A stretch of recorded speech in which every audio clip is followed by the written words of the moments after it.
নামাজের পরে আমরা নিজেদের জন্য দোয়া করব, আমাদের পিতা মাতার জন্য আমরা দোয়া করতে রাজি আছে কি না বাবা? ইনশাআল্লাহ।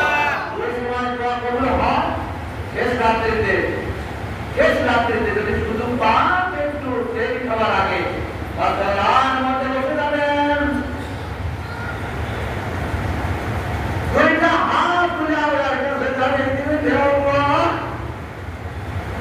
আমার মা বাবার কবরকে তুমি জান্নাত বানিয়ে দাও। হ্যাঁ, রমজানে দুইটা হাত তোমার দিকে বানিয়ে দিলাম, হে আল্লাহ, তুমি আমার দোয়া কবুল করে দাও। যদি সন্তান না হয় মুসলমান, ইফতারের সময় যখন হয়ে যাবে, এক গ্লাস পানি নিয়ে দুইটা খেজুর নিয়ে, খেজুর খাওয়া সুন্নাত, খেজুর নিয়ে ইফতারের সামনে নিয়ে একটু আগে দোয়া করে দুইটা হাত বাড়ে দেন। শরমের কিছু নাই, লজ্জার কিছু নাই, দুইটা হাত দরবারে বাড়িয়ে দেন, আল্লাহ আমার তো কোনো এলেম নাই, আমারও নাই, রমজান মাস, রমজান বরকতের মাস, কোরআন নাযিলের মাস, ইফতারের সময়টাকে তুমি দোয়া কবুল করো। এই জন্য বড় আসামে দুইটা হাত তোমার দিকে বেঁধে দিলাম, হে আল্লাহ, তুমি আমার মা বাবার কবরকে জান্নাতের টুকরা বানিয়ে দাও। আমার মা বাবার কবরের আযাব মাফ করে দাও, কিয়ামত পর্যন্ত মাফ করে দাও আল্লাহ। জালেমের জুলুম থেকে তুমি হেফাজত করো, জালেমের জুলুম থেকে তুমি হেফাজত করো আল্লাহ, জালেমের জুলুম থেকে তুমি হেফাজত করো আল্লাহ। তুমি ছাড়া আমার কোনো আপন নাই, তুমি ছাড়া আমার কেউ নাই, তুমি একমাত্র আমার দয়াবান আল্লাহ, তোমার কাছে ফরিয়াদ আল্লাহ, তুমি আমার উপর দয়া করো, আমাকে হিদায়াত দাও, আমাকে নামাজি বানিয়ে দাও, আমাকে রোজাদার বানিয়ে দাও আল্লাহ। ঈমান নিয়ে যেন তোমার দুয়ারে আসতে পারে সেই তৌফিক তুমি আমাকে দিয়ে দাও। এই দোয়া যখন বান্দা করতে থাকবে, আল্লাহ রাব্বুল আলামিন সঙ্গে সঙ্গে সঙ্গে ওই দোয়া কবুল হয়ে যাবে।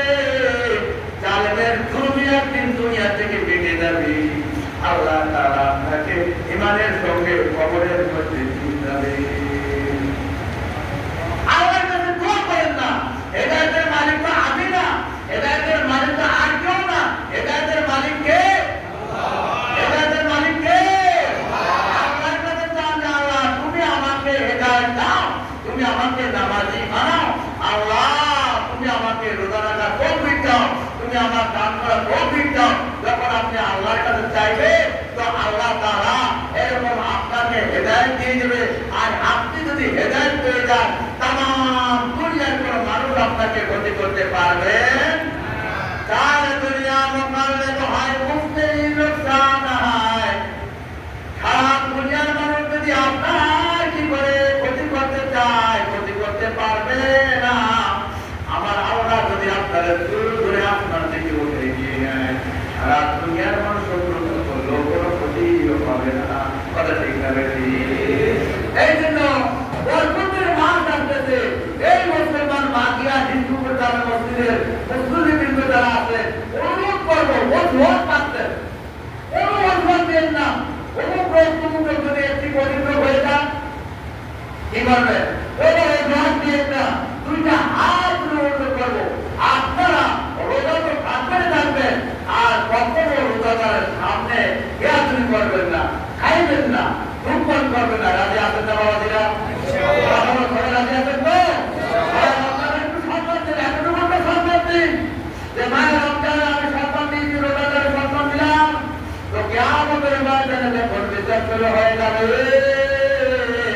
আমার আল্লাহ যদি কোনো ধোয়া যদি না পায়, বাচ্চার নাকি বলবে বাচ্চা ওই 2025 সালে যখন রমজান মাস শুরু হয়ে গেল, ওই রমজান মাসের সম্মান দেওয়ার কারণে, ওই রমজান মাসের রোজাদারের সম্মান দেওয়ার কারণে আমি আল্লাহ তোমারে মাফ করিয়া দিলাম, আমার জান্নাত তোমার জন্য করিয়া দিলাম।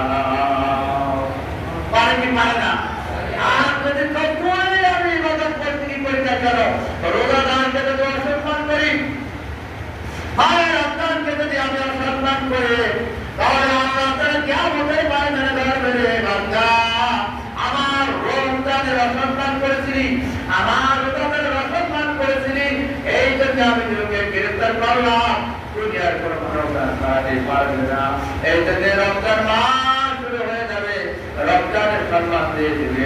যদি কোরআন তেলাওয়াত করতে পারেন, আফজালুল ইবাদাতু তিলাওয়াতুল কোরআন।